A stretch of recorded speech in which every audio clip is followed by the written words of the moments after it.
नमस्कार दोस्तों, मैं सृंजॉय दास और आज का टॉपिक है अमेंडमेंट ऑफ प्लीडिंग्स, जो कि सिविल प्रोसीजर कोड के यानी कि सीपीसी के ऑर्डर 6 रूल 17 में दिया गया है। अब अमेंडमेंट ऑफ प्लीडिंग्स, इसमें से अगर इस शब्द का यानी प्लीडिंग्स का हम मतलब निकालें तो प्लीडिंग्स का मतलब हम ऑलरेडी देख चुके हैं इससे पहले कि प्लीडिंग्स का मतलब और कुछ नहीं, प्लीडिंग्स का मतलब है प्लेंट और रिटन स्टेटमेंट। अगर आप प्लेंटिव है तो प्लेंट आपका प्लीडिंग्स है, अगर आप डिफेंडेंट है तो रिटन स्टेटमेंट आपका प्लीडिंग्स है। तो आसान भाषा में अमेंडमेंट ऑफ प्लीडिंग्स का मतलब है कि अमेंडमेंट ऑफ आइदर प्लेंट और द रिटन स्टेटमेंट।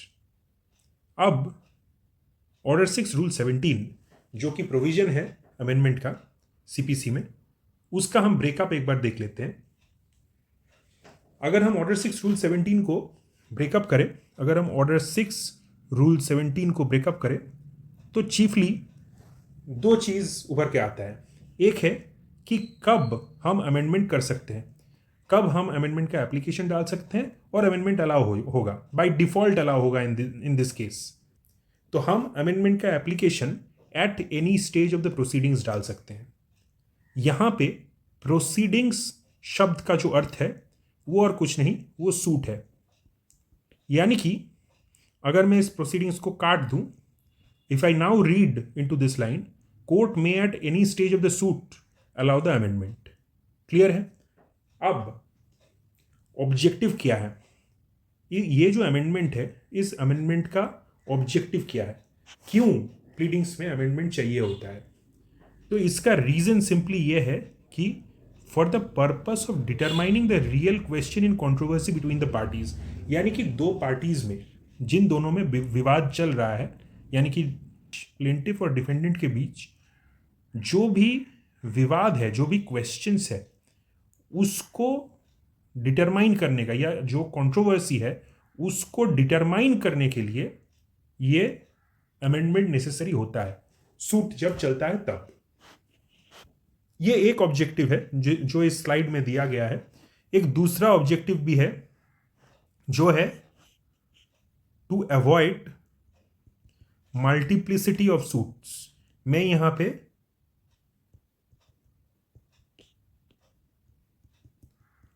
इसे शॉर्ट में टू अवॉइड मल्टीपल सूट्स लिख रहा हूं, यानी कि सेम पार्टीज के बीच में मल्टीपल सूट्स प्रिवेंट करना भी एक ऑब्जेक्टिव होता है अमेंडमेंट ऑफ प्लीडिंग्स का।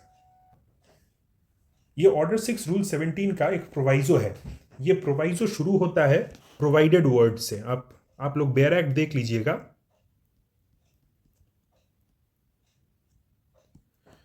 इस प्रोवाइडेड शब्द से जो प्रोवाइजो शुरू होता है वो बेसिकली हम दो पार्ट में बांट सकते हैं उसको। ये पार्ट 1, ये पार्ट 2। अब पार्ट 1 एक एक्सेप्शन है, पार्ट 1 एक एक्सेप्शन है और पार्ट 2 इस पार्ट 1 में दिया गया एक्सेप्शन का एक एक्सेप्शन है। ओके, अब इससे पहले हमने ऑलरेडी देख लिया है कि जनरल रूल यह है कि at any stage of the suit amendment में बी अलाउड। तो सूट के किसी भी स्टेज में अमेंडमेंट अलाउ हो सकता है, ये जनरल रूल है।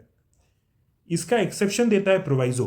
प्रोवाइजो क्या कहता है कि no application for amendment shall be allowed after trial has commenced, यानी कि ट्रायल शुरू होने के बाद कोई भी अमेंडमेंट अलाउ नहीं होगा। ये हो गया जनरल रूल का एक एक्सेप्शन। अब इस एक्सेप्शन का भी एक एक्सेप्शन है जो कि पार्ट 2 ऑफ द प्रोवाइजो में दिया गया है। क्या कहता है कि in spite of due diligence the party could not have raised the matter before the commencement of the trial, then amendment may be allowed even after commencement. यानी कि ट्रायल कमेंस होने के बाद भी अमेंडमेंट अलाउ होगा, लेकिन only अगर court को यह लगता है कि in spite of observing all due diligence, यानी कि सभी सावधानी, सभी कॉशन, सभी कुछ इख्तियार करने के बाद भी parties could not have raised the matter before commencement of trial. Some important bullet points जो कि आपको याद रखना चाहिए। ये जो पहला पॉइंट है बहुत वाइटल है there are number of judgments. There are probably hundreds of judgments from the Supreme Court and different high courts also, जो कहता है कि अमेंडमेंट को जब एडजुडिकेट किया जाएगा, courts adjudicating the amendment applications should avoid hyper technical approach and should adopt a liberal approach. यानी कि अमेंडमेंट एप्लीकेशन को हमेशा लिबरली कंसिडर किया जाता है. जब amendment application commencement of trial से पहले फाइल किया जाता है तब इसको ऑब्वियसली लिबरली अब कंसिडर किया जाता है. Necessary for determining real question in controversy हम देख चुके हैं इससे पहले. And to avoid multiplicity of suits, जो मैं इससे पहले भी आपको बोल चुका हूं. So we are not discussing it right now once again. Now amendment application would be rejected. Reject कब होगा ही होगा जब it is to withdraw a clear admission made by a party. अब मान लीजिए एक लीज को लेके डिस्प्यूट है. मान लीजिए इस प्रॉपर्टी का लीज को लेके दोनों पार्टीज के बीच में डिस्प्यूट है. अब किसी जो डिफेंडेंट है, डिफेंडेंट ने एडमिट कर लिया है कि उसका लीज पीरियड ऑलरेडी एक्सपायर्ड हो चुका है. Lease expired. ये एडमिशन डिफेंडेंट ने कर लिया है. इसका मतलब उसका केस यहीं पे खत्म है. अब ये एडमिशन करने के बाद उसे लग रहा है कि अरे मैंने तो ये गलत एडमिशन कर लिया. अब ही cannot go back by way of an amendment and वापस जाके वो अमेंडमेंट के माध्यम से इस एडमिशन को काट नहीं सकता. Okay, he cannot get over this admission, this very vital admission that he has made by way of an amendment application. एक टाइम बार्ड क्लेम आप रेज नहीं कर सकते.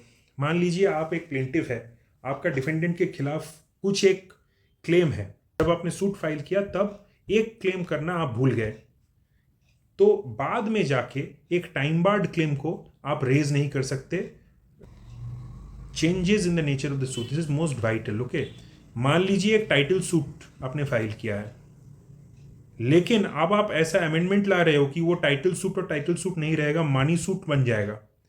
तो एक अमेंडमेंट जो कि very nature of the suit को बदल के रख देगा, वैसा अमेंडमेंट अलाउ नहीं होगा कभी भी. मैलाफिडे तो भाई एक ग्राउंड है जो लॉ में नेगेटिव ही कंसीडर किया जाता है. चाहे वो आप किसी में भी लगा लो, चाहे वो क्रिमिनल लॉ में या सिविल लॉ में. अगर आपका amendment application with a mala fide intention है तो फिर वो तो रिजेक्ट होना ही है. और फाइनली एक आपका अमेंडमेंट ऐसा नहीं होना चाहिए जिससे कि अदर साइड को एक वैलिड डिफेंस गंवाना पड़े. By an amendment the other side should not lose a valid defence. अब इसी एग्जांपल को मान लीजिए, ये आपने एडमिशन कर दिया था कि आपका लीज पीरियड एक्सपायर हो चुका है, लेकिन एक अमेंडमेंट लाके आप कह रहे हो कि आपका लीज पीरियड अभी भी एक्सपायर हुआ नहीं है. तो ये बाय दिस अमेंडमेंट आपका जो प्लेंटिफ है वो अपना एक वैलिड डिफेंस लूज करेगा. तो ऐसा अमेंडमेंट आपको करने दिया नहीं जाएगा. थैंक यू दोस्तों, मेरा नाम है Srinjoy Das. I am a practising advocate at the high court at Calcutta. अगर ये वीडियो आपको अच्छा लगा हो, in that case like, share और सब्सक्राइब जरूर कीजिएगा. Thank you.